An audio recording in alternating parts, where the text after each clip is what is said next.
Be honest, your phone gets more eye contact than your wife, your kids, and the Mus'haf combined. I mean, let's be honest. You check it when you wake up, before you go to sleep, in the bathroom, before the salah, after the salah. And then you wonder why your heart feels dry in Ramadan. Your attention is being taken and you're letting it go for free. This episode is for the brother that hates how much his phone is consuming him, but grabs it anyway.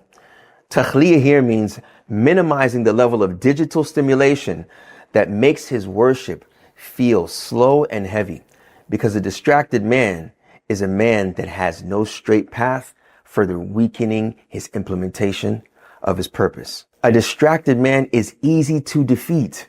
Shaitan can't pull you into the haram, but he can easily keep you locked into a screen. Today, inshallah, we're going to address some of your phone habits that you may be having that chip away at your blessed, beneficial Ramadan. And we're going to present a challenge to you that can open a door for you to where you'll see what your mind is like when it's not pulled away every couple of seconds.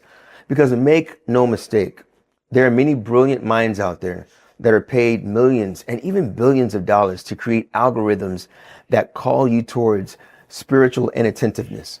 Ghafla. Look, some of us men, when we come home from work or we come home from a long day of being mentally consumed by something in whatever realm that we're using to obtain money to provide for ourselves and our families, we start scrolling, and we call that doom scrolling. And it's interesting because it's an endless scroll. But that scrolling keeps you occupied in many different things. This time, it's this type of knowledge. It's this reel. It's what's going on politically. It's what's going on socially in your country. And then you start to watch reels that may be Islamic, but it's pulling you every which way. You're choosing all of this content and there's no deep study or focus. You watch this because you want to excite yourself with dopamine. You start to get excited by watching these things that may be interesting. You may get a laugh here. You may be intrigued there. It's a number of emotions that are happening all at one time. But when you look at the end of the day, how you benefited, there's still a question mark. And that question mark is there because you're about to say Allahu Akbar in Salah, and you feel this fatigue of dopamine being depleted from you. There's no excitement. There's no energy. Rather, it was all consumed in your car before you walked into your house, scrolling on your phone. This is exactly why we talk about the pit stop. Every time you choose distraction over reflection, it's another layer that is in your mind and sometimes on your heart, further taking you away from mindfulness and contemplation and things that will benefit you, further giving you clarity on how to live and how to act. It's important for you to understand that attention is capital. When we talk about ads in these social media sites, they want to grab your attention. It is as though Instagram and Facebook and these platforms, it's like a big house party.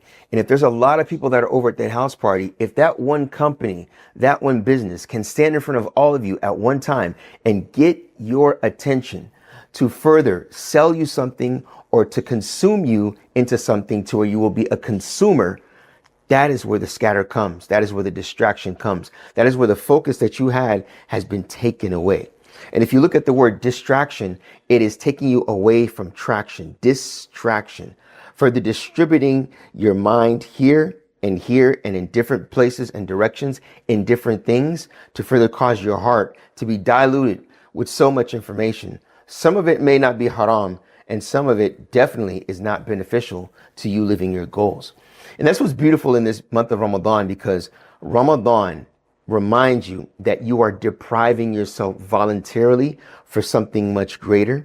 You're depriving yourself voluntarily in order to focus, not eating and not drinking, in order to focus. When you ponder over that reality, that Allah subhanahu wa ta'ala is telling you, look, stay away from bare necessities in order to focus on something that is much greater for you in the long run. And that's why we're talking about this in the month of Ramadan, because it is a month of spiritual voluntary deprivation on a much grander scale, a much more macro level. But looking at those things that still distract us from being focused, that we are not depriving ourselves from them is social media, from them is the phone, particularly when we're doom scrolling in those times of transition. When you're coming home from work and you sit in your car at your pit stop, do not let the pit stop be consumed by distraction. The pit stop should be there for you to sit in silence or in dhikr of Allah subhanahu wa ta'ala, to focus on what you have done, what you are currently doing, and what you plan to do in the name of Allah subhanahu wa ta'ala. You do not need your phone to doom scroll for that reason. Really focus on silence, because when you have silence, you're able to listen to your thoughts and to understand where your mind is, to further have a deeper conversation with yourself, understanding where your heart lies, where you're currently at. From there, you're able to determine, what do I need to do? And that is the muhasabah. Reaching that level of self-accountability requires you to do away with all of those distractions that are holding you back. And that's the thing that, subhanAllah, when you're inundated with so much stuff and so much garbage, you don't even realize that you were distracted until you have the moment of silence to hear yourself, your thoughts, and to distinguish those influences that have taken you away from your ultimate goal. And in the month of Ramadan, it is to be mindful of Allah.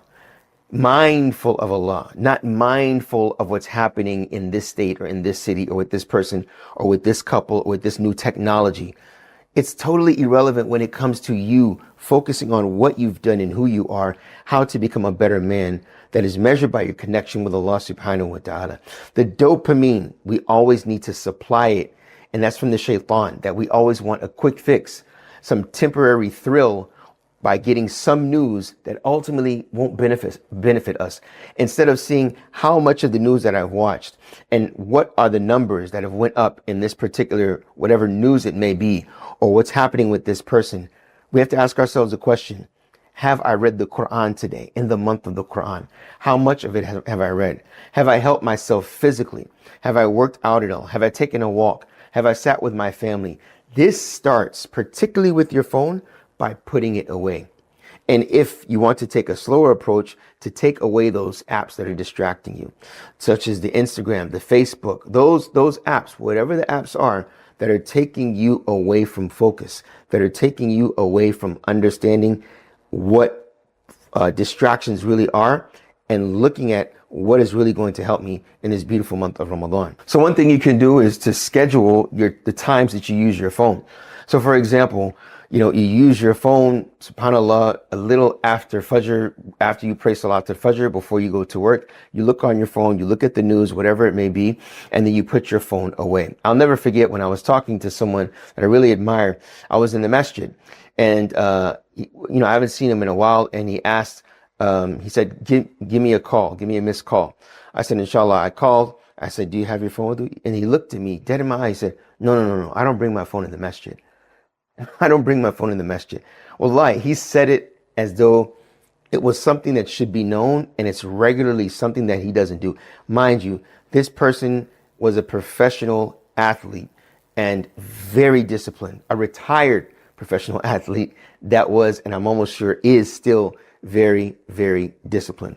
So understanding that this phone is a mechanism that can take you away from those things that are very beneficial. So it starts by, you have to look and audit yourself, asking, how much time have I been on this phone? And when I was on this phone, what was I watching that was beneficial for me in Ramadan?